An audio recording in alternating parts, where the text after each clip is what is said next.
First of all, let me start by saying kudos to Nintendo for the highly entertaining presentation. The pacing was fast and I was truly entertained. I even felt like 45 minutes wasn't enough. I expressed some precise expectations for this digital event in past videos, and I have to say that in general they were all met. But Nintendo didn't exceed or surpass any of these expectations. I'm always hoping to be surprised, and I wasn't this year.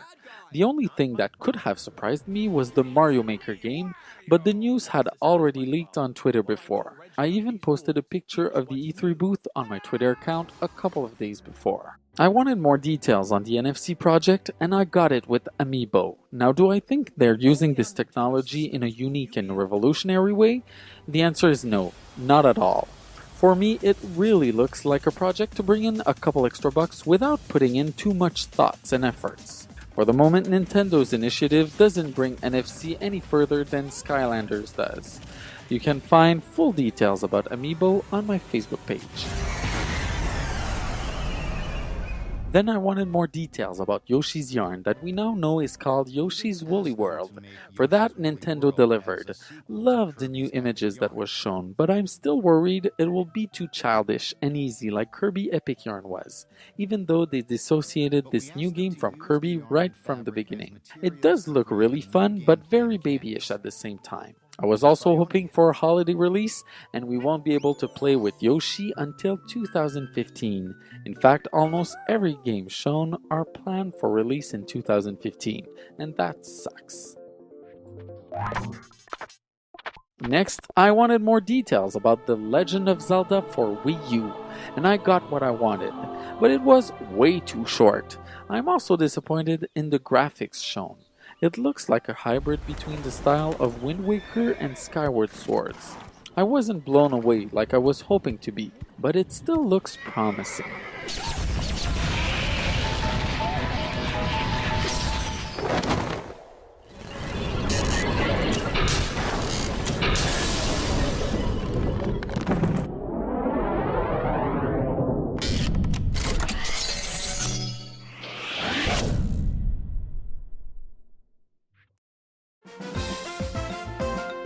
I prepared a whole video about my hopes for Mario Party 10.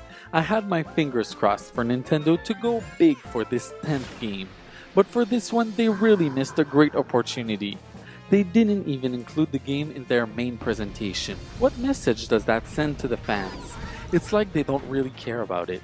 And I really was bored with the footage shown by Nintendo on their E3 webpage. It looks like any other Mario Party game, nothing standing out, and it's a shame because it is their 10th game. No anniversary or All-Stars edition, nothing special, just another Mario Party game that looks really bland and neglected, and that's really sad.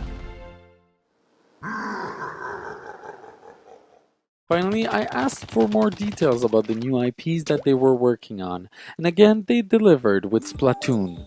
I have to say they surprised me there, but it wasn't in a good way. Sorry for those who think this looks fun, but for me this looks like a Mario Party minigame I already played before, with a little more depth, but not that much more. I don't think we're looking at a new big hit franchise, like Mario or Zelda with this one. It looks like a cute little game that you play for half an hour and quickly get bored with.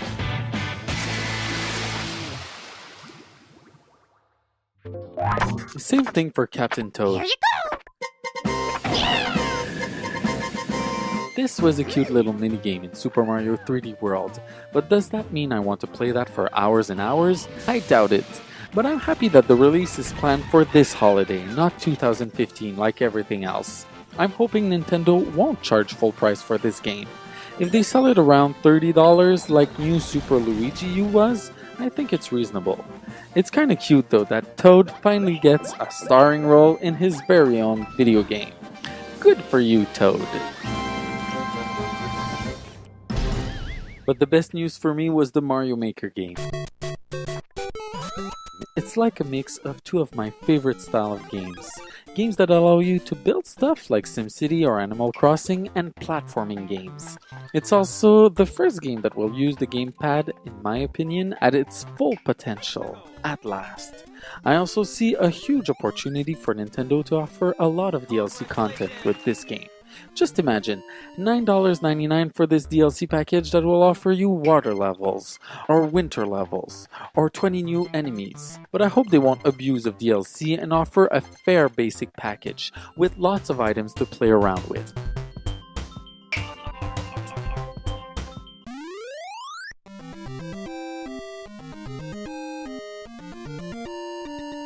In general, this E3 digital event was okay. I pretty much got everything I asked for.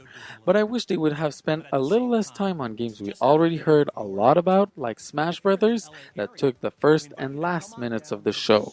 All in all, I give Nintendo 6 out of 10 for this year. The passing grade because they didn't exceed any expectations. I don't think they delivered the outstanding E3 presentation customers were waiting for to hop on board and purchase the Wii U. I mean, personally, I love my Wii U and my games, but in my opinion, Nintendo missed their last chance to make a big comeback. On that note, thanks for watching and keep checking in. I will soon bring you a video about the absolute truth about video game collecting. See you soon! Oh! Hello! Hello. Hey, look, I'm really sorry about kidnapping you 80 plus times. My bad. So, is it cool if I have the last donut?